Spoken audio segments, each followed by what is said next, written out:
Lala Wolo ni ji Enumɔ. Lala oha Kpawo. Ke ashe Lala oha Nyɔŋma Enumɔ. Lala oha Kpawo. Nyumbom ni hile kanfumo. Nyeda Yehoashi. Ejake ehi. Ejake nano esuomo ni chake ele hiyoshike ya. Meni Yehoa ekpon amela ake nakai. Meni akpon ame keje hamo mile. Meni ebu amena keje shikpon jinle anole. Keje gbokagbe ka na egbele. Keje koyi igbe ke wo igbele ake nakai. Amete me kome chomlo yeshianga ni noko benole no. Amena gbeko ni kanke ya ma ni gbame yo mime. Homo ke kuma yame ni ametobiti. Keke ni amebla mecha Yehoa ya amefimo lemi. Ni eji amekeje amemane hunu ile ame. Ni enyi amehie ke chongbe tromo no ke ashemani gbomo hiyo mimi. Esaaka ameda Yehoashi yesu omo ni chake ele hiwo. Ye na akpeni ni echu ha agbame abi ile hiwo. Moni kuma yolele ha le nuenu. Ni moni homo yolele ha eto ke ni nkpapai. Ekome hu tradun ke arehomi. Boklefo ni awo amekoson ni ameyo amanihu mi. Ejaka ameteshi ameshi nyumo wiemole ni amenyange nwen floflo nyole ngawole. Akenu chumo kekete jo amehi. Amegbegbeshi ni boalokobe. Ni amebla ameche Yehoa ya amefimoleme. Ni eji amekeja amemanihu ilami. Eji amekeja dun ka arehomi. Ni echire amekoson ilami. Esaaka ameda Yehoashi ye esuomo ni chake ke na akpeni ni echu ha agbame adesa abi ilahiwo. Ejake ekuma akoble agbo ile na eflodade adabangi ilami. Me komele ameni sha ni wo amehila ni ameni fonja ni ilahiwo amenano ni eni nko ba amechine ni amebenke bonyobu na akpa ni ameplo ameche Yehoa ye amefimolemi. Ni eji amekeja amemane hu ilami. Efa ni ewiemo le chame. Ni eji amekeja hie kpatamomi. Esaaka ameda Yehoashi yesu omo ni chake. Kena akpeni ni echu ha agbeme adesa abi ile hiwo. Ha ameshashida afole na amekenyumo Lala agba enuchumo ile. Meko mekele jin ya nye nsho hie. Ni amechu ni ye nui wujin la hie. Ame na Yehoa ni chumo ile. Amene na akpeni le ye nshokonkon le mi. Ejake le fa ni ha hum ni na awatwa.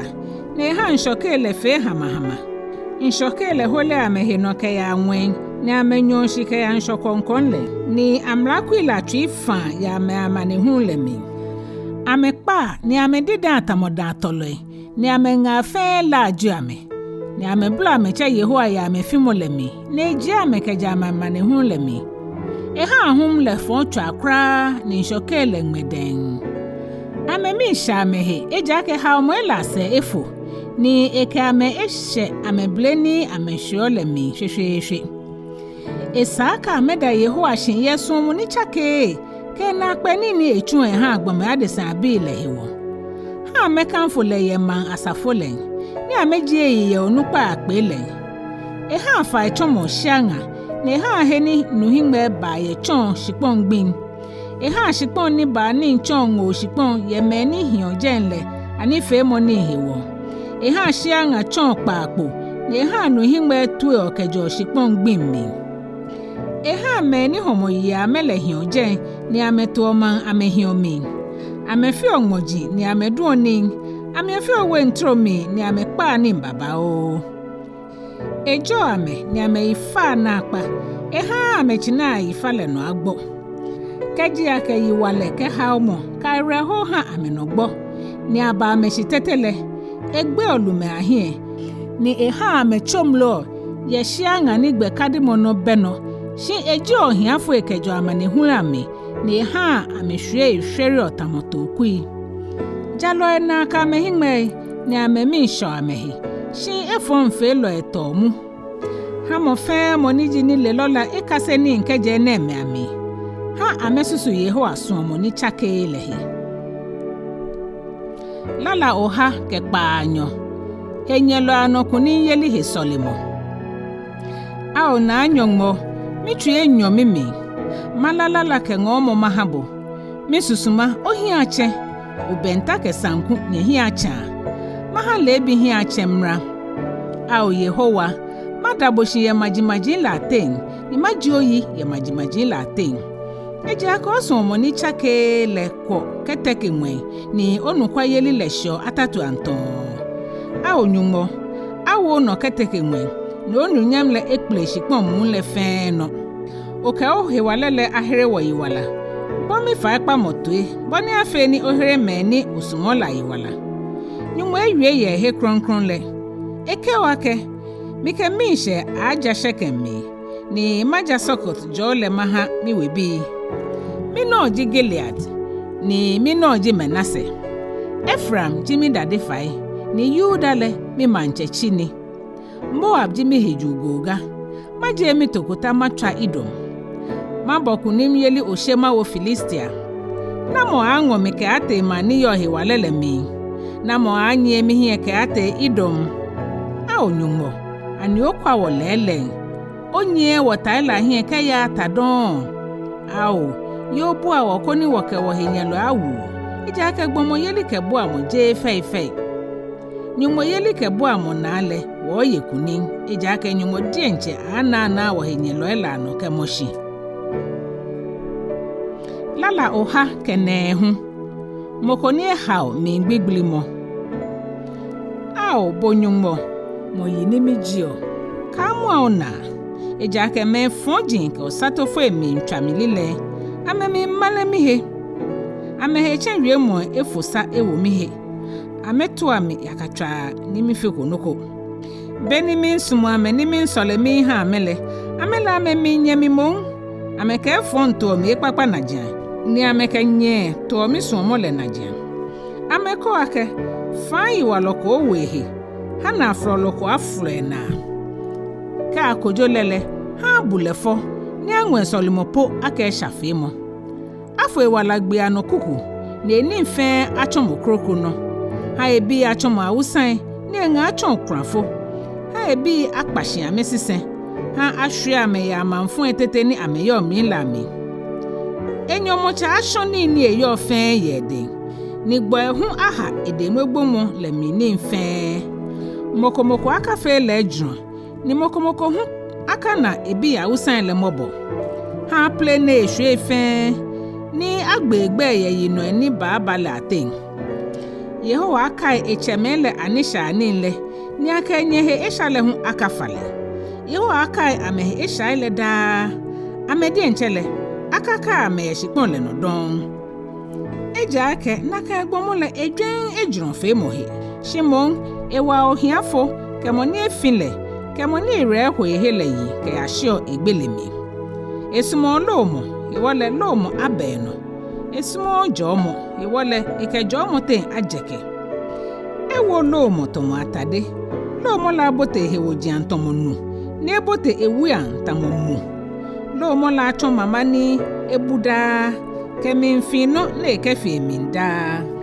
ha enafe Enyɔŋmɔ woni je Yehowa den ahami na aflolo kemeni wiomi he efonle ao minu ncho Nyɔŋmɔ ogbele hewole yemi sane lo hami ejake osuomo ni chake le hewole remomi ejake ohiafo ojimi ni mini ye mobo ni mitwi ekumo ye mimi mi laje tamogbeke na shihon ahwanyami tamobalabi ma hile so eha mi na kucha egbojo mitalo ni mi fe kanya mi twa ahora bo no mi ha mi na aflolo ele ni kaja me na mile ame hoso ame ichi ao Yehowa me Nyɔŋmɔ yo bu ame hemo mi yura ye osuomo ni chake ele na ha amele ake bo Yehowa onini na nichumone ake bo ohere mi yiwala ha amela amelo momi shibola ojo mi ha me ni hio mi agbele ahia agboi sheje mo chulo mi ha mi na aflolo ele awula ke hia shishwemo ni amehegbele akpeta amehe tamama mike mi na abu ada Yehowa shimbabao ni majeyi ye me babao aten eja ake le efa ohiafo he ni hero iwala kejo me ni buo le gbele fo le aden Lala oha ke Nyɔŋma. Yehowa ke manchene ngole. Yehowa ke minu nchola ke. Tamini ne jono ke ashibe no ni mango ohenye loele mafe onajanshi mango. Yehowa aje Zion ike o manchechi wulula hao. Eke ake yelumo ye ohenye loele ano. Binoni o fatale. Umambile aba ungo ya medienche amesuomo na. Oblahile aba ungo tamole bibo ye gon kronkron leno. Yehowa eka kita ni echake Ejwɛ mo. Boji osofo kemi ya nano ye Melkizedek bejiano tolena. Nunchole ye oni nejrono. Echua mancheme ashin ye mninfungbile no. Kojo ye majimajin late ni amemli ayi moto kegbohi. Plene mancheme fe ye shipon mule fe no. Nufa ni yogbeto elminu. Nwewole yo manye. Lala oha ke Nyɔŋma ke Ekome. Yehowa yi jiemo. Jiemo Yehowa yi. Mada Yehowa shin kemitri fe ye jalo agwa bole mi ya safo le mi. Yehowa nuchumo ele ye na akpe. Ni me fe ni na hetri le kasio. Enuchumo le yo bon ke wo ka gboje ni ejale le hiyoshi ke ya nano. Akaya ina akpe enuchumo ele. Drolo ke mobo na loji Yehowa. Me ni sho le gbe ye le yo ni ntro. Be fe bele ikayo Ekpaa mole. Man le lio wale nuchumo ele. Ejake ekeje majin la shiponjin le man le ake amegboshi ni. Enine na nuchumo ele anukwale kejale sane yeli ni. Ni ikpo ele fe le anukwale ni. Amamishishinda keme ya nano. Koni ake anukwa yeli kejale achuhe ni. Akpon ewebile. Neke amekpan na nukpamo. Egbe leheche ni egbe lehe egbe yi. Yehowa agbe she mojini le shishije. Me fe ni yo no le amena ni ashishinu mo papa. Eje mo hiyoshi ke ya nano. Lala oha ke Nyɔŋma ke Enyɔ. Gbomo papa mi she na mo. Jiemo Yehowa yi. Ajo gbomo ni shio Yehowa agbe yi. Ni eyo ekitan la hetri jron le. Ehwe achomogbeme wuji ye shipon le no. Ajo jalo le ahwoi. Ni namo keshika ahi ewele ni ejale ahi shika aya nano. Jalo ele la choye dumi hame. Drolo ke mobonalo ke jalo jile. Monimlihi ni efa mono. Ni ekanu kwa yelifio eni mfenle ahi ahale. Jalo le noko chaken le gbiko. Aka ele ke ate nano. Eshe sane fonko he adafitwa agbeyi. Mo ke yeli minwa. Ni ehi kan Yehowa no. Etuye fa ni shengbe ke ashibe no ni na ehenye loela na agbe. Edenpo pam ha ohiafoi. Ejale le hioshin ke ya nano. Aha na hewale ni ehi abanya. Me foji na ene ni ameminwola. Amekpe amenyanyoji ashishi ni amela ajio. Me foji ata moni mfe fio yaka. Lala oha ke Nyɔŋma ke ete. Aje Yehowa mehile yi. Nyejia Yehowa yi. Nye Yehowa chuji mfe nyejia Yehowa gbele yi. Aje Yehowa gbele yi keje benemi ahun ke ashinano. Esa ka aje Yehowa gbele yi keje hunu shite ahun ke ashi eshinyohe. Yehowa kogbojo keteke majimaji fe nenu yam le teke nwe amni nwe. Na motamo Yehowa wonyumole moni yo nwe amni nwe ni ma yishi ni ekwo ni yo nwe nke shikon le no fenle. Ete ohiafo eshikejo omlumi ni ewu omo na efile no kejo tumuno kone eke ablade niji emanle mi ablade la trash. Yo ke ne chon shianye ni chon bi anye ni yo mishe. Nyejia Yehowa yi. Lala oha ke Nyɔŋma ke Ejwɛ. Heho gbijron lala. Beni Israel bi leje Egypt ni Yakob shue leje mangi rio manse wie mo enle. Yuda chonu nchole man kronkron ni Israel chon le denche no. Inshochuru le na ejofoi. Yordan hu kpawo. Gojin le tumotamo dweni. Ni gonkpo le hu tumotamo gwantembi. Nsho. Te a yeten no juofo ne. Boyo dan hu ni okpa ho ne. A onye goji me ne eba nye tumota mo dwene ne. Boshipon o he akpopo ye ho ahie. Ya Yakob Nyɔŋmɔ le hie. Woni ha tesa chon kpaakpo. Ye ha trebo chon no himele. Lala oha kenyuma ke Enumɔ. Nyɔŋma no kwafoko mele. Jewo Yehowa jewo shiogbele mo anwanu nyama ha ye osuomo ni chake ke onokwa yeli le hiwo. Meba majimaji le ake na egbe amenyumo le yo. Wonyumo le nwame nwen le yo. Ni no fe no na esumo le no efio. Ame magan le duete ekeshikani. Bomo adesani ni na anuchumoni. Ame na abu shi ame wie. Ame hingme shi ame na ani. Ame toi shi ame nuning. Ame gugo shi ame funing. Ame niji shi ame monomi. Ame najihu shi ame nye. Na me twa ame sentete. Me ni fe ame le tamu ame non. Na ka no mo fe mo ni ka hie fon ame no le hu tamu ame. Ao Israel bi ni nwanye hie nye fon Yehowa no. Leji nye bo alo kenye chen. Ao Aaron we nye nwanye hie nye fon Yehowa no. Leji nye bo alo kenye chen. Nye me ni nye shio Yehowa gbe yi. Nye nwanye hie nye fon Yehowa no. Leji nye bo alo kenye chen. Yehowa Kpawo na Ejwɛ wo. Ejwɛ Israel wele, Ejwɛ Aaron wele. Ejwɛ me ni shio Yehowa gbe ile. Me bibi ke me ujin fe. Yehowa aha nye hwere baba o nye kenye bi fe. Yehowa wen ke shipon bolole ajo nye. Wen le Yehowa wen ni. Shishipon le enwen ha gbe me abi. Je gbohin jo Yehowa yi. Ni je me ni pleki oshinke ya gbohin ajen le. Shinwo he kan lo ele mohun wo je Yehowa yi. Keje be na mi ahun ke ashi na no fe.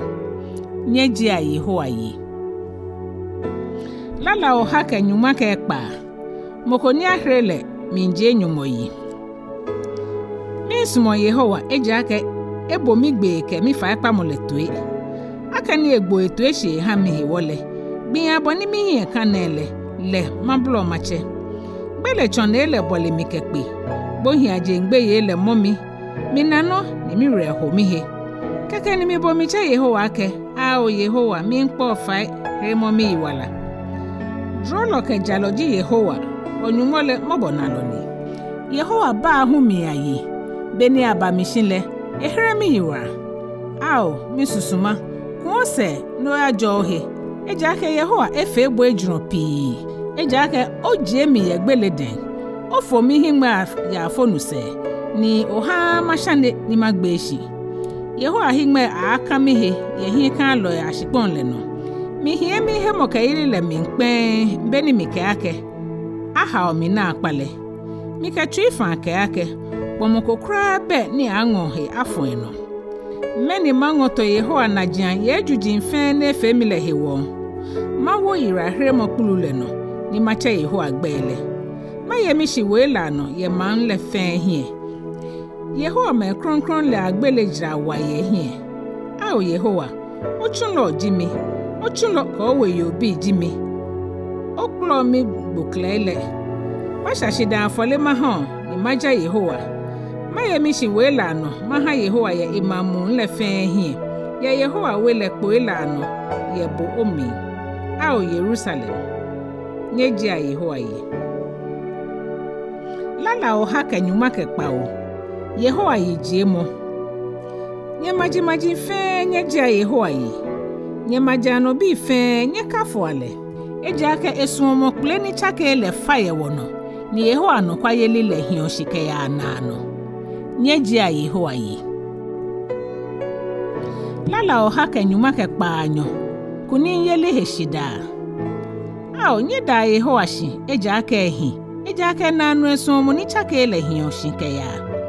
Ha Israel bi akake. Nanu esuomo ni chake le hionshike ya. Ha Aaron wela akake. Nanu esuomo ni chake le hionshike ya. Ha me ni shio Yehowa gbe yela akake. Nanu esuomo ni chake le hionshike ya. Mi manuhu le mile. Mi blo mi che Yehowa. Ni Yehowa hre mi no. Ni ha mi ye mi he. Ake ni Yehowa ye mi se hi wole. Mi she gbe yi. Mene gbomo anye mi afe. Yeho adamo mi mase ake mi bualo. Ni mana meni Enyɔ mi la na gbe. Ehia ka ba Yeho abo. Feno na ke hia afon gbomo adesa no. Ehia ka ba Yeho abo. Feno na ke hia afon ablade ano. Maji bole mi he kekpekula. Yeho agbe mi le mi fla me mi hwe. Ame bole mi kekpekula. Yeho agbe mi le mi fla me mi hwe. Ame bole mi tamo webi. Ame chogrigri tamo nwenla. Yeho agbe mi le mi fla me mi hwe. Achi mi wa nikule mi agbe shin Yeho ayebu ami. Yeho aji mi he wale ke mi Lala. Yeho echo mi ira hremo. Yebu atwe kuni yeli na mo Lala mi ngbe ye jalo ya bu ya mi. Yeho ahewale kulele ni feene. Yeho ahewale le ehawo ye kuni. Ehewale kulele hawo ye tamin kuni. Mi gbon shimo mi ye ana wala. Ni majaje Yeho ani chumo ele machon. Yeho egbla mi to ewa mo. She ngoko mi ha ko gbele. Ni egbla ajala agbo ele nye ha mi koni machon mi ni mayada Yeho ashi. Yeho agbole ne. Jalo ele ba chon mi nke bote mi. Minda oshianke ohere mi no. Ni ocho mi ira hremo. Tala ni chuchalo ele kwale echo konte. Yeho ani fe mo ni ne. Eye na akpe ye wo hie. Mene ejigbi ni Yeho afele. Nye ha wo mi afle awo. Ni wo nya ye mi. Ao Yehowa o fa ne hremo wo yi wala ko. Ao Yehowa ha o manya bako. Ajo mo ni ba ye Yeho agbele nle. Wo mi njonye ke mi nje Yeho awele. Yeho aleji Enumɔ ni ehala echo ehawo. Nye hi agbijron blo le ke ya foundation la tele kojin la heton. Boji bi Enumɔ mada oshi. Boji mi Enumɔ makanfo. Ao nye da Yeho ashi eja ka ehi. Eja ka na no esuomo ni chaka ele hi oshi ke ya. Lala oha ke Nyɔŋma ke Nɛɛhu. Yeho amlale. Ajo me ni hwamoko ba mejembahe. Ni ameyo Yeho amlale no le. Ajo me ni yo Ekpaa no. Ni ameka metwi mu mfe tawese egbele. Me ni efe no ni eja agbe hu. Shin ameba meje Yeho agbele no le. Yehowa, oko amlale hawo. Ni ofanwa ke woye no pepepe. Ao, mi nani kule, mi kanu kwa yeli aye omlale ano. Keji mi ke okitan le fe eto mi hiele. No le mi hie eshwenshi. Mi kwe tri kron ajo yi keji mi kase ojale mlale. Mayo Ekpaa no. Ao, ka kwa mi krakra. Yeho amlale no yeli. To blanyo afe ten ni eha ejembahe ache hu. No jiake ekwahe no jogban ye owie molena.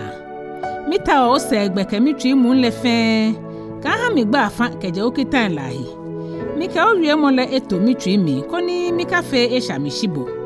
Ao Yehowa majio yi. Chomo mi okpo ile. Mi ka mi na abujaje omlale fe ni jo onale. Mi na okpo ile ahe mi she fe boni mi mflio mi. Ye ni na mopoto he. Madwen okpo ile ahe. Ni mi hie aka ochon mo ile ano. Mimni afle mi okpo ile ahe. Mi hie kpan owie mole no. Yeho amlale he mi she na mo. Oka ochunu ayem ni hile na koni mi ya na wala. Koni ma ye owie mole no. Blemo mi hingbe koni ma na omlale mi na akpe ni le. Boji mi eshikpon le no. Ka ngo kitan lo temi. Hwe ni mi hwe omlale be fe bele ewo mi susuma hila. Oka ahewolo ni me ni duongbe kejo okitan la hile. Alo mo ame. Jemo mi keja ahra bolo ke hegu ogbelo aden eja ke mi ye omlale ano. Lume tete po trash ya me kpango mi yino. Shimi ochunlole madwen okpo elahi. Ochon mo ele ha mi mflo mi. No me wo mi nga. Yeho amlale no yeli hehedo. Mesusuma kamlumi. Ha mi ya na wala ye owie molena. Beni mi jaje mi jemba fe mi chonbole. Obo mi tue. Chonmo mi okpo ele. Hama no omlala shishi koni madwen ona akpe ni chumo elahi. Mira eho kateke no. Wo mi hewala ye owie molena. Ka ha amale jemba mi ngbale mi. Ni omli hile nale. Chomo mi omlale. mingwanu kwale yeligbe mike omlale to mihie ao Yehowa mikpete omlale ka ha mihie minhweshi manyo kitan agbele no pepepe keji ogbule midwemmomi ni ashishi numo he solemo ao Yehowa chomo mi omlale ashishi koni maye no befebe dromo mi ni ashishi numo bani afe ni maye omlale no ke mitwi mu le fe plamo mi kenyo kitan la agbele no eja ake no ma he mi sho hama sho omlale ano yelife ninamo ka ha minya yakani nkwemo he shimon hama na wala ya owie molena shini owo meni shi obogbe yele ha bamni na kan aha mi ochunlo ha ahra bo ni mi shi ole akagbale mi eja ake opo ele fe hi na mi sho omlale ni ojale na ale ha mi ya na wala Yehowa mlale no hie no kamo ao Yehowa ha osuomo ni chakele ko ira hiremole afemi no ya oshiwole na kekele mana heto maha meni bo mi ahorale eja aka mi hie ka owie mole no asan ka ajia no kwa wie mole ke minje mi da nkrakra eja aka mi hie ka omlale no maye omlale no da ke ashi na no anano ni maye mi hekenye eja aka ochon mo la segbe mitawo majaje okpo ele ye mancheme ahie ni mi hie gbonhi eja aka mi sho mi he ya okitan ni mi sumo la hewo mi buo okitan ni mi sumo le ni mi dwengo okpo ele ahe Yehowa mlale mi eka namo kai mo wie mo no ko chulo wie na ha mi na hie no kamole eneji mi sheje mo ye mi mane hu le mi ake owie mo le ha mi yi na wala me ni she nyumogbe ye yo mi he fe na akpa kele mi je ko mlale se ao Yehowa keji mi kai otetete mlaile ha mi sho mi he mimni ewola na akpa ya me fonji ni kwa omlala hewo okpo eleji lala ni mi la ye mi gboto be ye shipon na enole ao Yehowa nyon tete mi kai ogbe ni mi yo omlale no nekejo mo na efi omi no eja aka mi yo okpo ele ano Yehowa mlale no yeli Yehowa boji mi gbefa no mi wo hia ka ma yo wie mo ele ano mi ka mi twi mu le fe mi nkpafa ko ni ona mi moboye oshiwo le na keji mi dwen mi de mbahele mi ku mi se ke ba okpo ele ahe mi efi oya ko ni ma yo kitan la no ni mi shasha oshi me foja pa ele fi mo mi monne shikele mi hi Ekpaa omla le no mi ti oshinyonte mi ji oyiye ojale kojo mo ele ahe wo me fe ni she ogbe yele ke me fe ni yo okpo ele ano le ananyu jimi ao Yehowa osuomo ni chakele eyi shipon le noto chomo mi ko ni male omla ile Yehowa mlale jrawale ao Yehowa o fe o chunlo ejron ye o wie mo le na ha mi dwemo papa ke ni le eja ke mi he okitan le mi yo mi dugbeda ni agbla mi to ele shi agbenele mi bo wie mo le to ohi ni o fe ejron chomo mi okpo ile me ni she nyumogbe ye fla male sanjin shu omi no shi mi le mi ke mi twi mu le fe yo o chomo ile ano he wo lo ene ametwi wa shimile omlale he ni mi sho ehin aka agbla mi to ko ni makase okpo ile mlani jo na ale ehin ha mi feshika keju ete akpe abo Yehowa mlale jale bo bomi ni oko ni jin sho mi ha mi ni ashishi numo ko ni makase okitan ile me ni shi obogbe yele anami na ame anami she eja ka mi hi eka owie mole no ao Yehowa mili aka okojo mo eleja ni anokwa yeli okegbla mitwe ha so mo ni chakela sheje mimi tamoboni owo ochulo shinle na mi moboko ni mi ya na wala eja aka omlale he mimi sho me ni shebo ni mogbe yele ha me hi ahweshi eja aka ya katwa me flomi na ale shimile madwen ocho mo elahe ha me ni shobogbe yele akpale keba mi ngo ko ni amebale okpo ile ka ha kpako mi mba mitwi mi ye omlala agbefan ko ni mi hi akahweshi bomo he solemo Misusuma mi ye oyira ahre mo le hekumai eja aka mi hie ka owie mo le no mi ngbe mi o hyi wo le hekumai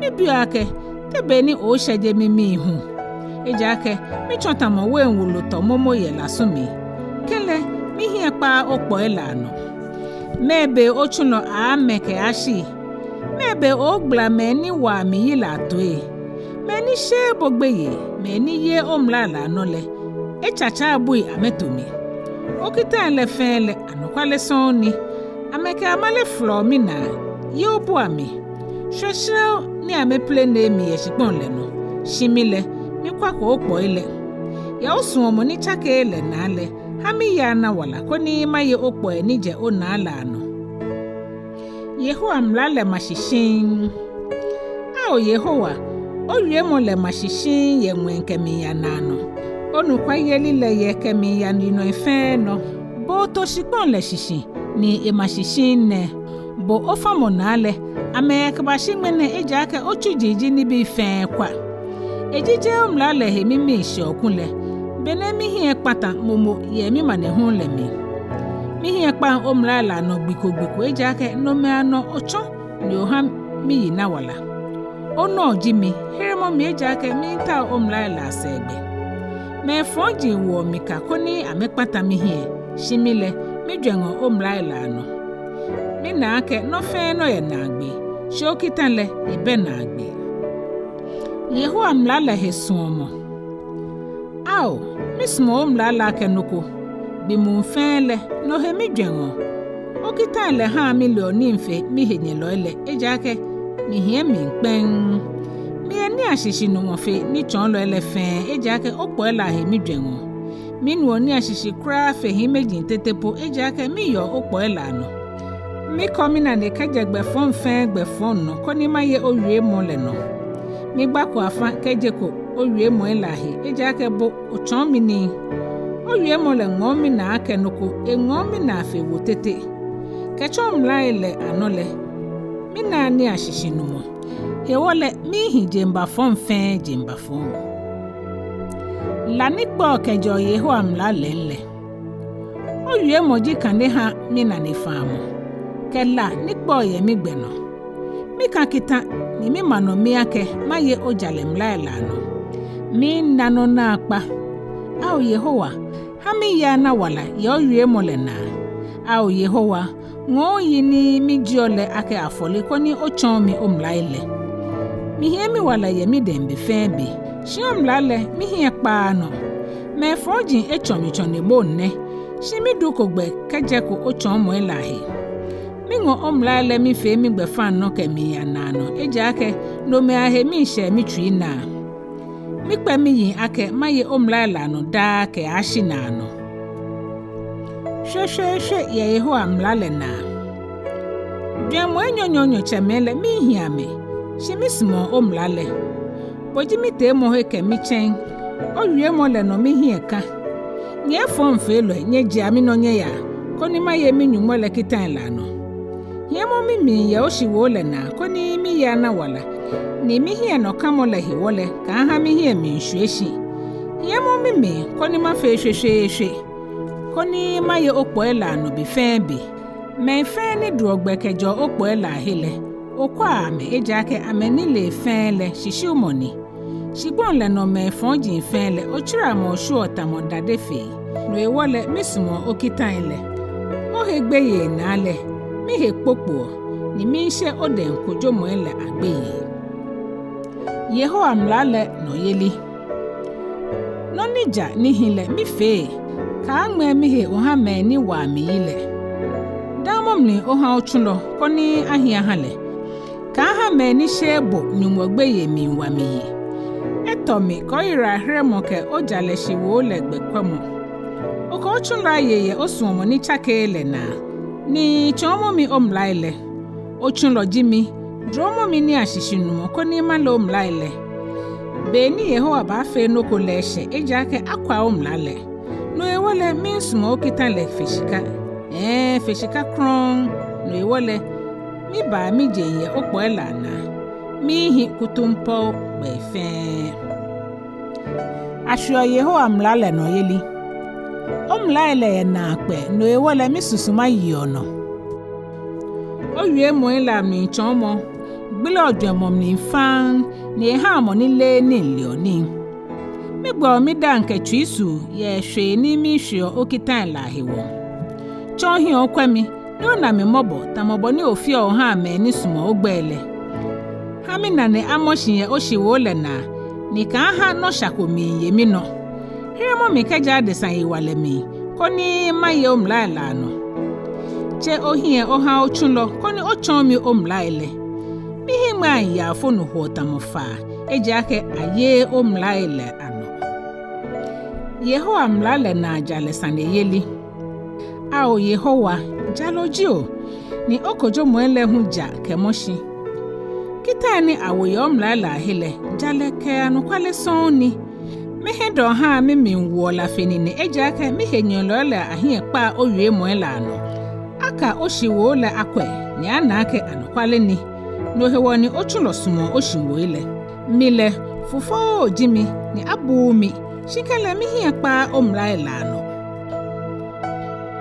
ojalele na ano jaleni ni omlale anukwale ni ha moke pim mokamino shikele okitale jino ni shejo mimi omlaile ja kemi ya nano hami ni ashishinumo koni mi anawala momo hesolimo mikemi twi mu le fen blo chobo ao Yehowa heremo mino ni mayo omlaile ano mi blo mi chebo heremo mi wala koni mayo omlaile ano miti oshimanke mra mi blo mi chobo ke han yeli ke buamo mi hie kan owie moila ano mi be mi hingbe nyonyo fe koni madwen oshiwe lahi bo mi to e osun mo ni chakele na ao Yehowa ya ojale na le ba mo mi yi me ni ke yin shawa mi ile mi benkemi amele amekom la le chuni shi Yehowa bolo benkemi ni okita le fe le ankwale ni mi le kejeje mo bebe ke chombla la no ake oto omla le o mashishin kemi ya nano yeli ka bua mo hefa Ekpamo kwa mo mi manehu no heremi eja ake mi hie kpa omla le no yemi sane lo hami ni okpomi hami ya na wala ye oshinwo le na me fojin le ahre ame wala eja ake amedi omla la se ao Yehowa omobona le fa baba o jale sane yeli na le hami ya na wala meni wa mi ke me henyelo la ifa na akpa kele mishiko omlaile miko meni behe mokayelile ni ameni mfio mitan eji ake ameye okitan lano kwabo ni mismo omlaile hami ya na wala ye osumo ni chakele na oye mocho munle fenle anokwale soni ni ojale kojo munle fen hioshi ke ya nano heno jomo ke Yehowa amlale hamo lume flo mina yakatwa ke yiwale shimi jo mi twi mi buo owie moile mina owie moile he mi she tamomoko ni etojo tire wulu ahun mi nyo ni mi hia pasa shimi smo omlale mi jo ishi Kpawo agbe ya ojale mlala hewo me ni smo omlale ame to enjole baba o na akpa inoko be ni wa menajia ao Yehowa mi hia kan ira hremole no ni mi yo okitan la no mi susuma yo omlala no mismo mlaile na akpa mi yo omlaike okpo ilano eja ake ohingbe edre no fen no ni mi fiono yeli ke bua mo hesolemo ao Yehowa bo mi blo motoe hami ni ashishin mo yo yue mo le na hami fa Ekpamo la sha ongo heremo mi ye oshiwo le na mi na abu afose oyije mo eja ake ochon mi omlaile milile ala omlale hilala eja ake okitan le fenja femo kralo no yo buami eja ake mingo omlaile ao Yehowa min shoden yira hremole ni omlale jino ni shejo mimi hami ya na wala boni afe ni majioyi ni oha omlaile ayi abuami mi dugbe tamoto ne laje ple bata omi ochulo eja ake okitan le mi hie kpakono Lala oha kenyuma Enyɔ yeli ke bua mo hesolemo mi fimo le minle mi bo mi cha Yehowa ko ne bo mi toe Mike ake au Yehowa hiremo mi yura keja malelo ekeshishulo aden. Bo shishulo meni Yehowa ba habo. Ni meni hu iba fe fata he habo. Etomo tabilo ga mbi ni naba. Kenga la ni chuo. Bo hami ake mi batogbo ye mesek ni me bahi keda buila amasei. Mi bahi meni mi hi tuenjola tembe baba ochon. Mi le tuenjole gbomoji mi. Shikaji mi yue pe. Amele ametota amewomi. Lala oha kenyumwenyo ka Ekome. Yehowa wohebulole. Mi wo mi hie no makwe gojinle. Negbe mi yeli kebu ama aja aba. Mi yeli kebu ama jo Yehowa moni bo nwenke shikpon le ngo. Ehan oshane moni bo hele ewo wodon. Na moni bo Israel hele ewo wodon ni esa ewo ngbikugbiko hu. Yehowa ji ohebulo. Yehowa ji ohon ya oni nejrono. Shwanele hunu eshambu. Ni nyɔŋhu nyɔnchere efembu noko. Yehowa abo he keje efon femi.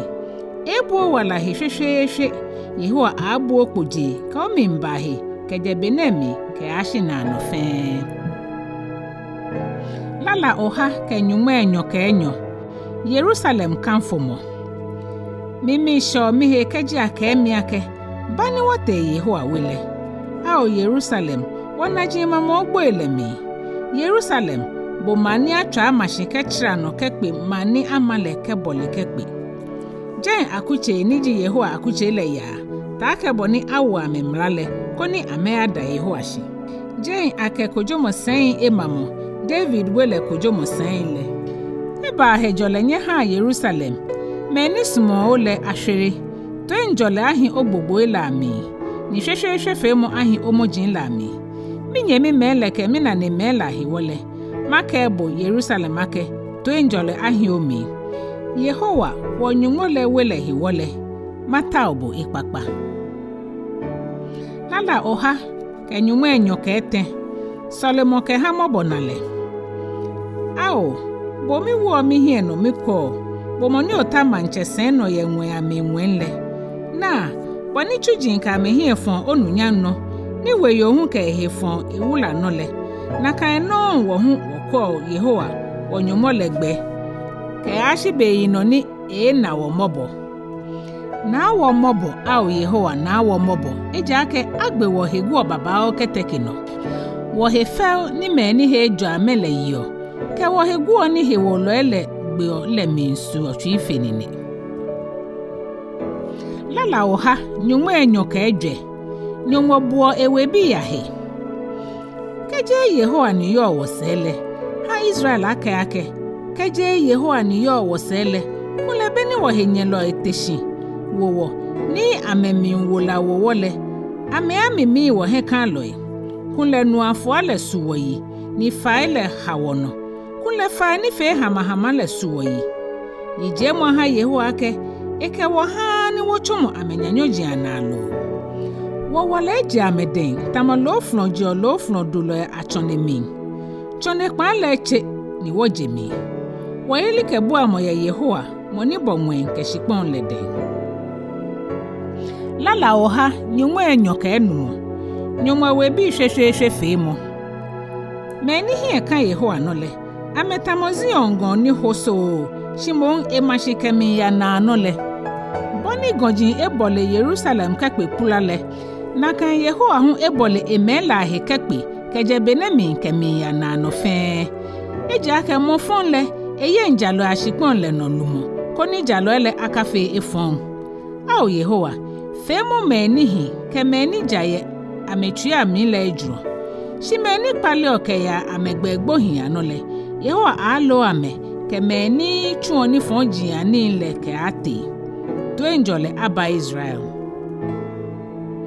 Lala oha nyumwe enyo ka Ekpaa. Bomo he solimo. Beni Yehowa Kpawo zion no mi leke kuse ke ba Jerusalem ekonle. Efe wotamono ni lamowola. No mi le wada yimo obobon kenguno. Ni wobo shehu ke nyamolala. Kekele ake ye majimaji la mi ake. Yehowa efe ni bi wujie hame. Lelen Yehowa efe ni bi wujie hawo. Ni wami eshe wo hene. Ao Yehowa, Palemo woble manibi ni ngmen wole keba, tamo nunemo ha fa ni emi egbi yon ekonle. Ha meni duoni ke amehi ya fonule, akpa ke nyamo lala. Meni ke hie ya fonu hie dumo wi ke ya dumole, ameke ma yitre moe a abashia ke nyamo. Lala oha, nyumo Enyɔ Kpawo. Akaje Enumɔ mihile yi. Keje Yehowa ni machule, no le yakatwa meni ma le gbo hidimele. Keje Yehowa ni buo ma le hele, no le yakatwa bulo le shio hekpele. Yakatwa nye tioshi manke mrani nye gbo dingwe ahun dani nye awo. Nye gbo dingwe ketao nye dangma. Shi meni Yehowa sumo amele, eha ame hiamo ni bi keji ame wo potete. Na Yehowa gboshi ni eha jibi. Nike ni nkple ji musumbi. Boni gami bi yo ye tabilo denle. Nake oblahi ambi hinji. Ajo nu ni neke gami bi eye kutoku mentole. Keji eke ehinyelo ekpe ye koeshinle. Ehie eshu eshi. Lala oha, nyuŋma Enyɔ Kpaanyɔ. Sane moni yo Yehowa to ebomi. Ajo mo fe moni sho Yehowa. Ne yo emlaele anole. Oyo nene na anuchumo mini. Omi ya ashe ni ahia hao. Onga atamo wencho ni wo ibi yo wele. Obi ya atamo muche bibi ke abole okpunon lehe. Na nuni sho Yehowa gbe yele. Woni ajo lene. Yehowa aje Zion ajo. O na Yerusalem shere mole o wala gbin abofen. O hishi ni o na obi abi. To enjole aba Israel. Lala oha, nyuŋma Enyɔ Nɛɛhu. Israel henyelo ahesolimo. Amewa mi ya ahun keje mi blahian. Israel ake. Amewa mi ya ahun keje mi blahian. Shekele, amenye mi. Amekpelbi famomi kotose ni fajin le tamomomi akofi kakadaji. Yehowa le jalojile. Eflo me fonji atankpe la mi. Me fe ni nyozen le hin agboi ni ame akun amese ke ate. Ha me fe tamochi tenjwe ni ngla da ne dale. Ame chonjwe ni yi jwe flolo kokon ni monifi mo le hun ke shaka echichi. Me ni ho tete eke ake Yehowa ajonye. Wo mi njonye Yehowa agbe mi. Lala oha ke nyuŋma ete. Yehowa den yeli ke bua mo hisolimo. Ao Yehowa, bukonkon le mi blo mi chobu ke jone. Nuncho, bo mi gbe tue. Ka o to ha mi gbe ni mi ke Kpawo faile. Ao Yehowa, kejo ke odi woni shane le asele. Nuncho, na mopo anwe heyi. Shibo den esha ifa yo, oni afe ni ashe ogbeye. Mi nkwa Yehowa gbe. Mi susuma mi nkwa Yehowa gbe. Ni ewie mo le no mi hie ka. Mi susuma mi me Yehowa fe boni bulu eme oje cherimo. Me fe boni bulu eme oje cherimo. Ao Israel, ngo hie fo Yehowa no, eja ka Yehowa den so mo ni chake yo. Ni eden pomo ni fa yo. Le ekpo Israel ke aja enesha ni le femi. Lala oha nyuŋma etenke Ekome. Heshiba hemo kayeli hesolimo. Ao Yehowa, michi wo heno ni miche mi hehu. Ni misa minye ni bi wuji lo ni bi ni yo na pecho hamilase. Shimo migbe michi ni misusume fe kpo tamabifa fio ye nye pokwa. Misusume fe kpo ye mimi tamabifa ni achele fufo. Ao Israel, ngo hion fo Yehowa no. Keje benemi ke ashina no. Lala oha, nyuŋma etenke Enyɔ. Solomon wele kanfomo. Ao Yehowa, kai mo David ke amanehu fe ni enale. Boni ekambo Yehowa kita ni ewobo Jacob nyuŋma hewaloko mele shianke. Mi bote mi wele mi. Ni mi kwa misa chole hu. Mi be mi hingme ni mi je mi hingme se ke ashibe ino ni mana heko maha Yehowa. Ke ashimana shinlehe maha Jacob nyuŋma hewaloko mele. Na wonu kpamwa dekalehe ye Bethlehem ni wa na ye yerem ngale no. Wakayake, Yaha Wabota Yehoa willing, Yaha Waja ye Manchester le here. Ao Yehoa, Wohino, no ya ohi jomo hile, bo, kaohe wala dekale. How software la wula ke jaleta muatade, ni ome kronkronile abo shake nyamo. Ochulo David hewale, ka akwa manche ni ofole mule. Yehoa kan David kita ya no kwa yelimi ni Ekome. Ikeyake, mango musumbi le kumata o Manchester le no. Ke obi le yemi Kpaanyɔ le, ke mimla ni machon amele no le. No la mehu amebi ata o Manchester le no da. Ejake Yehoa engo Zion, ni esumake ekefe eshinlehe. Mi he jomo he ne kemi ya nano. Bie mahi, ejake bie mismo. Majo ni eni mbaba o no maha Zion, ni ohiafo ele hu, maha metro kema. Esofo ele, mi kemi irahemo awo ametamu atade, ni eme kronkron ile abo sheke nyamo. Maha mancha wuluko aje David shela mi ni maha moni mi fole mule lumoyelile amashi. Ehe nyeloele, mawa mehengle, shilele, ekekrele akple. Lala oha, Nyɔŋma kete. Akekafo nyemi sumo. Kwa boni ehi, boni eyo fel, keji nyemi mefe Ekome kehishinle. Etamomu papa ni jirawa, ni yo yite, ni chere esho chenmi, ni ji Aaron chenle. Echere kebashuro itade yule na mule no. Etamohema mboni yo Zion gonjela nole. Ijake Yehoa ewo Zion jomo ke wala hishi, ke ashi na no. Lala oha Nyɔŋma ke Ejwɛ. Nye ba woji anyumo yi. Nye jia Yehoa yi, nye Yehoa chujin fe ni somo nyon ye Yehoa wele. Nye hole anye ni jano ye Solomomi ye he kronkron le. Nye jia Yehoa yi. Yehoa ni bonwen ke shikpon le, aje Zion ajobo. Lala oha Nyɔŋma ke Enumɔ. Yijie mo lala. Nye jia Yehoa gbele yi. Nye Yehoa chujin fe nye jia yi. Nye meni nye damo Yehoa wele. Ye wonunchole wele kpoile ano. Nye jia Yehoa yi ejake Yehoa hi. Nye la nye jia egbele yi ejake mehi. Ejake Yehoa engo Jacob ehale denche hi. Engo Israel efele denche no. Ejake mile ake Yehoa jiagbo. Ni wonunchole efenyumo efe.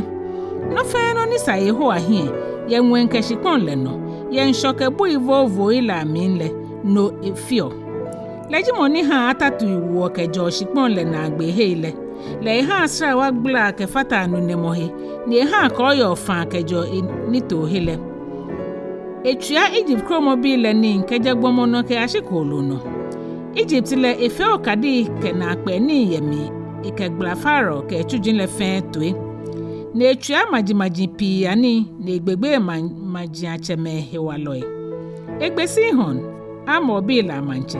Ke og basha manchele hu ke kena manche mele fe enwo ameshipon le ha akegboshini e ha ema Israel bile au Yehowa ogbele hion shike ya nano au Yehowa ohie nyan le yekemi ya yino fe no ejake Yehowa abu ema bile ben ni emusun achon le ye chujin lahi jemajin le amagan le duete ke shikani gbeme anene na nichumoini Ame na bu shame wie ame hingme shame nani ame toyi shame nuni asan wala ba memi meni fe ame letamu ame no na ka no nji meni ka ame hiefo ame no au Israel we nyeji Yehoa yi au Aaron we nyeji Yehoa yi au Levi we nyeji Yehoa yi nye meni nyeshio Yehoa gbe yi nyeji Yehoa yi aje Zion aje Yehoa yi Lemone yo Jerusalem le nyeji Yehoa yi. Lala oha Nyɔŋma ke Ekpaa shida lala. Ao nyeda Yehoa shi ejake ehi. Ejake na anu esomo ni chake le hion shikeya. Ao nyeda Nyɔŋma le shi ejake na anu esomo ni chake le hion shikeya. Ao nyeda Nyɔŋma le shi ejake na anu esomo ni chake le hion shikeya. Moko mene efio na akpe ni wujin le.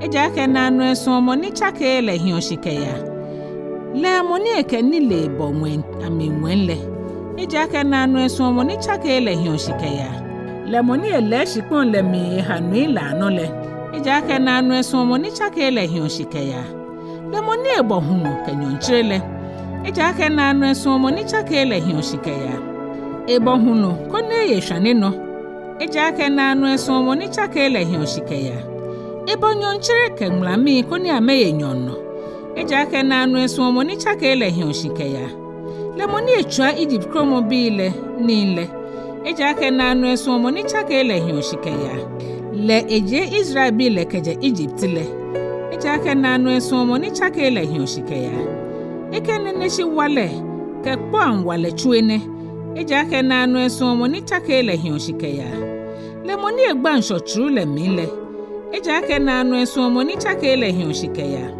ni ekpla Israel bi ke chonte nke hole eja ke nanu esomo ni chake le hioshikeya shi eplene Farao ke itale ye nshotru le eja ke nanu esomo ni chake le hioshikeya le moni ekpla emanle ke chonga le no le eja ke nanu esomo ni chake le hioshikeya le moni echua mancheme wujini le eja ke nanu esomo ni chake le hioshikeya ni egbegbe mancheme ni yo gbe ile eja ke nanu esomo ni chake le hioshikeya Sihon abombi amanchele eja ke nanu esomo ni chake le hioshikeya ke Og Bashan manchele hu eja ke nanu esomo ni chake le hioshikeya ni enwu ameshikpon le ihe webi aka gboshinile eja ke nanu esomo ni chake le hioshikeya enwe ha echulo Israel aka gboshini eja ke nanu esomo ni chake le hioshikeya lejimoni ekaiwo beni wo fe butule eja ke nanu esomo ni chake le hioshikeya leje woye wo henyelo ela denle eja ke nanu esomo ni chake le hioshikeya le ohelo fe eja ke nanu esomo ni chake le hioshikeya au nyeda nwe Enyumɔ le shi eja ke nanu esomo ni chake le hioshikeya Lala oha Nyɔŋmai teke Kpawo Israel bi no mi la reho Babylon faila na wo ho trashiye ni wo fofo beni wo kai zion le Jane fa na gan la no wo ngo wo sankun le wo chochro eja ke Jane me ni ngo wo no le bi wo koni wo la ye wo ha le tawa ke wo ji amehechire ameke nyela Zion la le ko nye twan wo te afeten ni wo la Yehowa la ye me poji aje hu o Jerusalem kejimi hi ekpo no le hamini ne dran agbo ye mihe Jerusalem kejimi kai ibo ni mebubo femimi nse no titriko le hamili la akpete mi da o Yehowa kai mo boni idom bi le fele binoni ango Jerusalem le boni ameke ake nyakumwa kaya mo eshishito hele ton le o Babylon abakpa ton hie ajo mo fe mo ni atono ni ofe wole he wele ajo mo ni ango bibi la chua tesale Lala oha Nyɔŋmai teke Kpaanyɔ shida solimo o Yehowa mika mitri mu le fe minda oshi malama joyi Nyɔŋmai la hie macho mi hie ma osolimo we kronkron le ni ma kulashi ni ma je ogbele yi yo so mo ni chake leke onokwa yele le hiwo eja ke oha ogbele ke owie mo le ehehe efi no fe no gbino ni mi cha ole ohere mi no owo mi eka ni mi susuma na hiwale o Yehowa shikpon le no manche me fe ajoyi eja ka menu ona awie mo ile ame ala Yehowa ni fe mo ile ahilala eja ka Yehowa no nyan le da Yehowa ye nwenshon mo ne shikele ehi eka hu mi he shihe wolo nye ehe ete ye Yehowa hie kaji mi nye ha mu mi le oha mi yi na wala kaji mi he nyelo ami mfu mi le owo ni no ya mi no ke ohe wale le hero mi wala Yehowa aha eyintole abami aha mi o Yehowa na no osuomo ni chake le hioshikeya gbe bode nche onini na nuchu mo la na Lala oha Nyɔŋmai teke Nɛɛhu Nyɔŋmɔ ni le ke mo kramo o Yehowa ta mo mimni kono olemi shitamo kemishite mi mfe oyo mi yinto ye shon baby ole mi nyemo kemishika mo fe mi ni ole mi ni fe mo ife eja ke wiemoko be milile no ni bo yehoa ole oto ofo afaban owo mi hekakpe ni okoni ne enwe mi no oni le na mi mfe mi na apechon emi nkọ ni mi dwan mo shehe na egbe maje omomo le hin ke ate ni na egbe majofo ke aje o hin ke ate keji mi kọ kete enwenle oyejen ni keji mi ya ngme mi sa ye gbo hin aje ntete oyejen keji mi ngon le bi fijin ni mi ya hin shose shonle je ntete le oni ni akpla mi no ni ne jun amo mi mentwe keji mi ke ake dun kapiti ya ba ha mi no ni lani bole mi hele achon dun le no tete pole dun wo dun yo hie ni nyonchi o hen tamohwane no yo hie eja ke dun jio la jio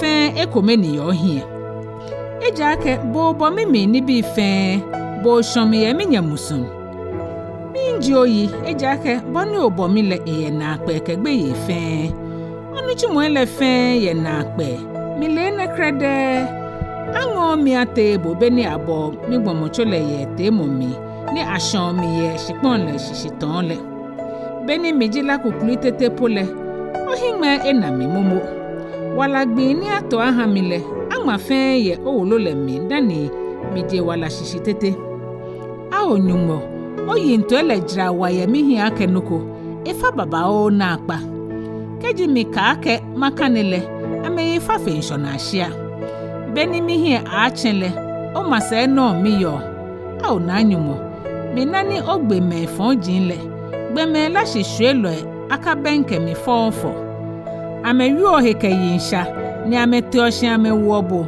a o yehowa aso me ni nyo bole mi ka nyame ni me ni toshin wo bole mi ka teshimi wo ame mi nyo ame na akpa ni mi ngo ame mi henye lo ya a onyumo ta mo mi nkono le mi twi ka mi okwe kono le mi dwenmoy kwamu ake mi nye gbe fonku no lo koni okpula mi ke ya na no gbele no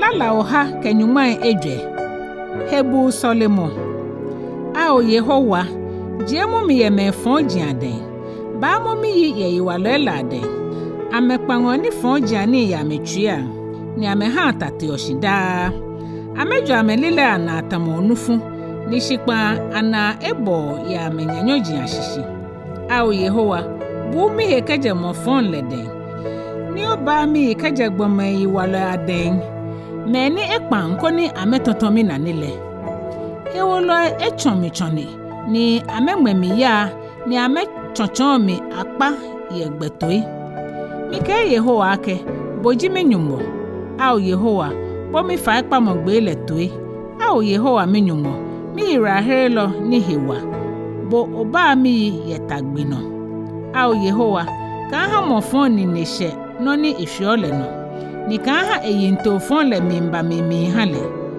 meni efosa ewo mi hele ha efon ni ja medienche amenale apu ameite ha ngaila acho ya ameite ha achira ma ahwe ebu ikonkon ya mi ni ameka teshidon ka ha sheku ye loko hechi ye shipon le no ha efon akpata yiwalo le hi emra miliaka yehoa yiyo no na losane hale ne yo jalesane ha mo ne efile lelen jalo ajoyi ni meni fio jaleni ahishi yo hie Lala oha Nyɔŋmai Ejwɛ ke Ekome gbeke solemo a o yehowa bo mi blo mi cho ne ba mi ngomra ba oto eshi oha mi kaji mi che ole ha mi fa Ekpaa mo afe tamoto fakema yo hie ni mi nijia no holemo afe tamo gbeke afole a o yehowa wo mi lile manyofle ni ahama mo mi na abumi ka do mi twi kemi ya no fonko he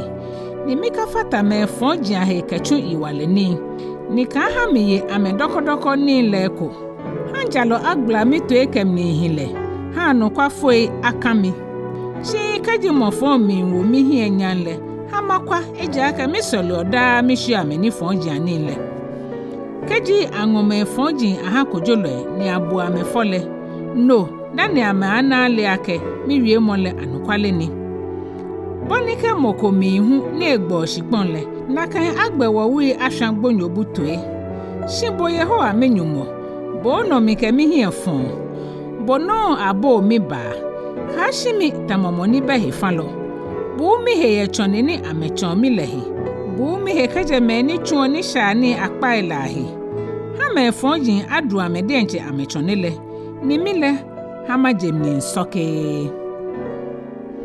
Lala oha nyɔŋma Ejwɛ ka Enyɔ yeli ka bu amo hisolemo mi wo mi gbe no mi mblo mi nche Yehowa mi ka mi gbe mi nkpa Yehowa fai mi fose mi komo ele mi nhwe ehie mi jaje mi ha mo ele ye ehie beni mi mo tobiti ye mi minle bo le mi gbele mi henyelo echonchon ne kete mi ye gbeni mi nie no le no kwa mi ni nejrogbe no na ka mokomoko beni lemi aboba he bomi mokomoko dwenhe au Yehowa mi mblo mi nchebo mi keke boji mi boba he boji mi gbefa no he kan lo ashipon le no fe moto ha mi blo mole ejake aba mi shifenini jemo mi ye henye lo elade ejake amehewa femi jemo mi keje boklefo achun koni madabushi jalo abole mi kekpe ejake ofe mi ejuro.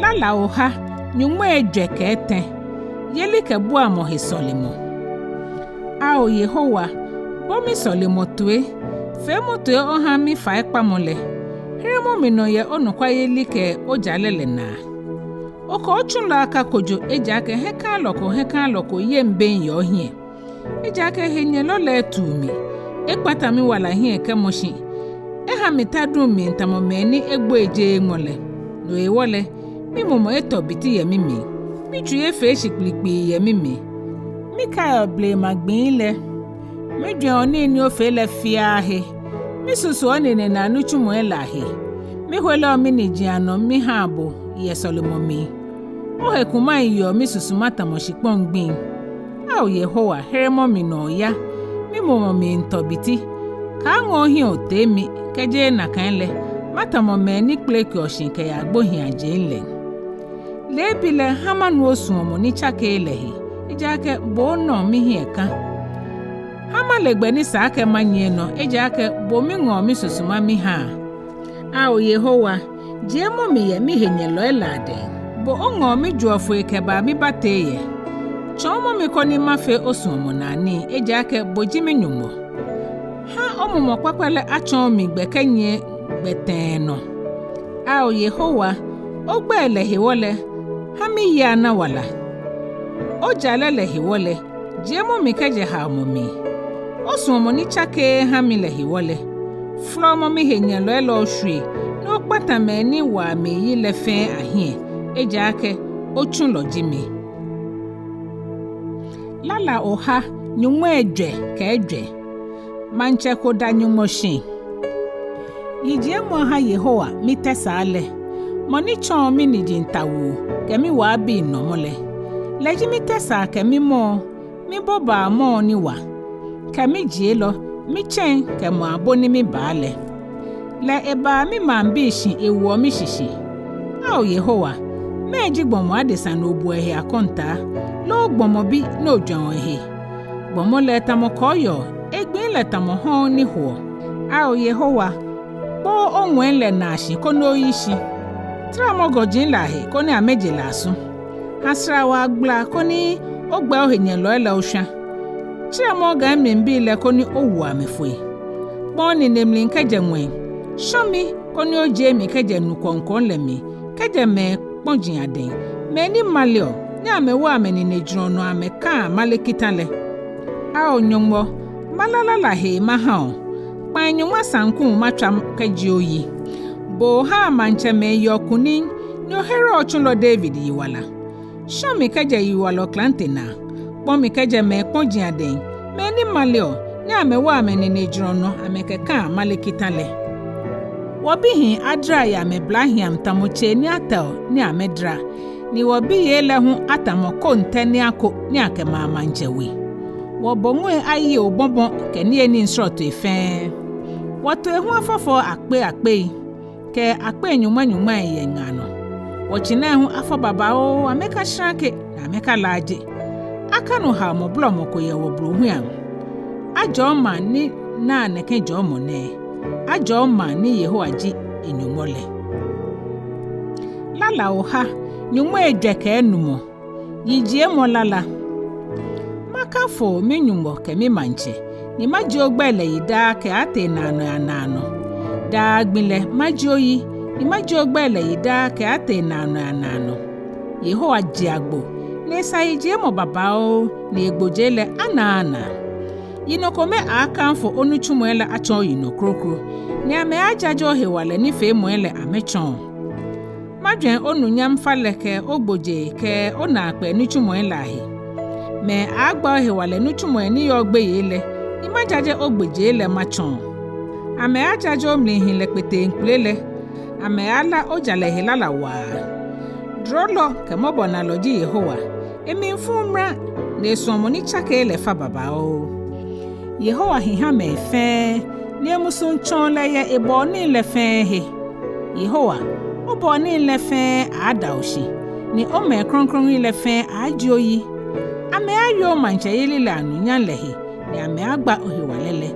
ko ni ame ha gbe me adesan abi ale ohewale nuchumole ke o manche yele le nyanke egboje o manche yele le na no manche yele ni ondumo yele le hionshike ya yino efe no Yehowa sawo me fe ni mingbeshile ni eholo me fe ni edro komo la no bo ni fe ko bugbe ni bo oha me ni eni ye be ni sami ogbe oden ni oha no fe no ni hie kato kani ni etawo Yehowa ja ye gbe fia mi ne mi hi ye ni fe mo fia mi Yehowa benke me fe ni cholele ebenko me fe ni chole ya no kwale minle me ni chole gbe yele efi ameni tamo ni ha ame ebo ame bromotwe ni hira ame yiwala Yehowa ba ame fe ni sumolele ayi shi yiwalele ekpata ame hie mina abu aje Yehowa yi ni bo ni fe aje egbe kronkron le yida ke ate nano ya nano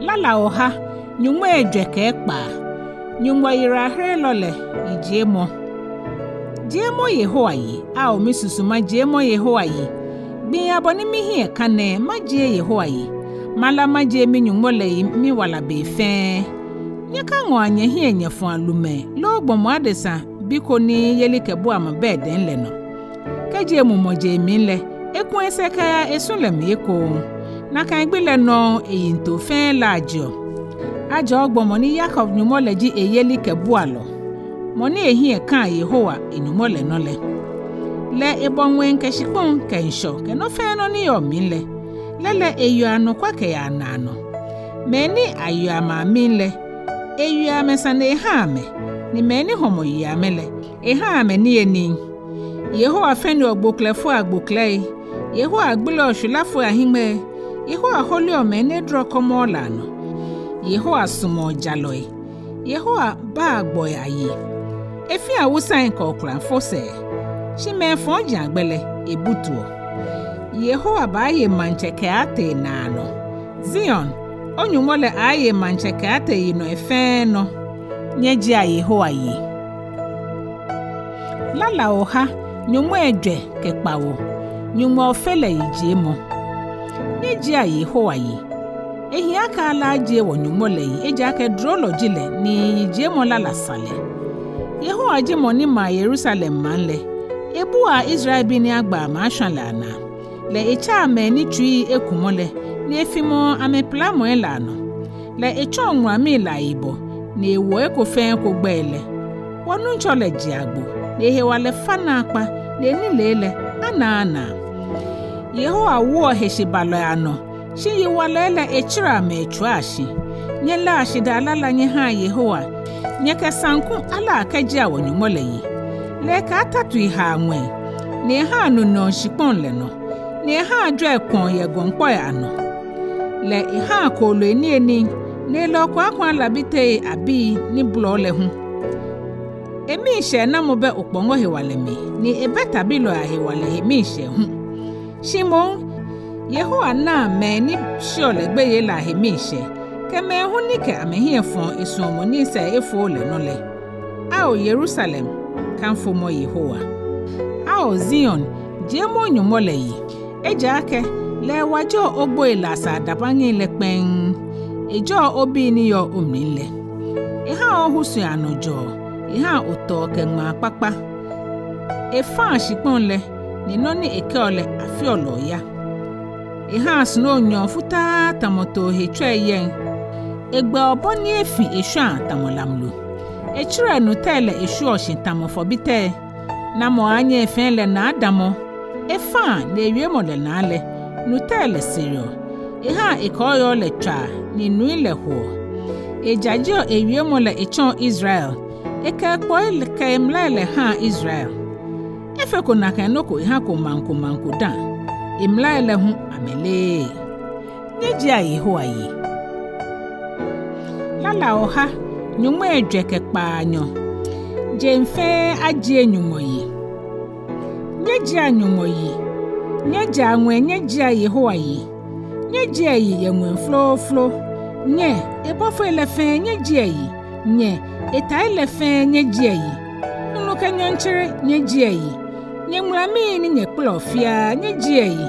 Nyemwami nwen kenu ni yo nwami nwenle nyejia yi. Amejie Yehowa agbele yi ejake le efa ni abo ame. Enwo ame mamushi kemi ya nano. Ewo ame akpo na amenye no ameku. Nyeji ashikpon le no nyeji Yehowa yi. Nunu ewuji ni he ogbe yi. Bui ni mi nkwolo fe la kenyumonte snow kafua. Ahu ni yo efamono. Nyeji yi nyegoji ke gonkpo efia. Che ni wo yi bi ke che ne dri fe. Ngankolo ekeshia kolo ife wa moni bi ke lo fonji shipon no maja cheme ke majimaji ano bi ife lume ke shipon le no kojolo ife oblahin ko oblaye ife onupa ke gbe ke bi bublu ha meje Yehowa agbele yi eji ake Ekome egbele no awogojo fe gbe ife le enunam le ko fe shipon ke mwen fe tete eke he wale kulele ewe mambia no Wole eme kron le ajie yi Israel bi niji eman ni benkelele nyejia Yehowa yi Lala oha nyɔŋma Ejwɛ Nɛɛhu yije mo Lala nyejia Yehowa yi nye Lala la he nye ha Yehowa nyejia eyiya anokwafo agwabo le mi ha Israel anya ebolo le he ni Zion bi hin le amni afle ame ya mechele he wo ha ameke jo aje egbele yi ni ameke miji ke sanku ala ameke jie yi eja ke Yehowa na emambi la hetwijro ha homi yota minkuni ha no kwafo ela anya ya nunyame ha amela nya mo Lala ya mesaya no ha nyimbo kanfo mo aka amelile ano ni amehie klante ke enanta ya meden koni ameketo owele ya majimaji la no koni ameka gbla mambi la tue koni ameke koson afimu ame manchemele koni amewo ame bladele dade gbokle koni ameke to egbla moni agmato agbla ametue eneji anunyam ha eme kronkron ile fe nyeji Yehowa yi Lala oha kenyumo Enumɔ kanfo mo Yehowa nyeji Yehowa yi nyeji Nyɔŋma yi ye he kronkron le nyeji yi ye he wala tatulen nyeji yi ye he wala nuchumo la hewo nyeji yi ye gboje pete nklele hewo nyeji yi ke tetremantre pamo nyeji yi ke obenta ke sanku nyeji yi ke miji nke jo nyeji yi ke kpa sanku ke obeji nyeji yi ke ngongoni na awa nyeji yi ke ngongo eni jijeo nye ha no fe no ni muo ajie Yehowa yi nyeji Yehowa yi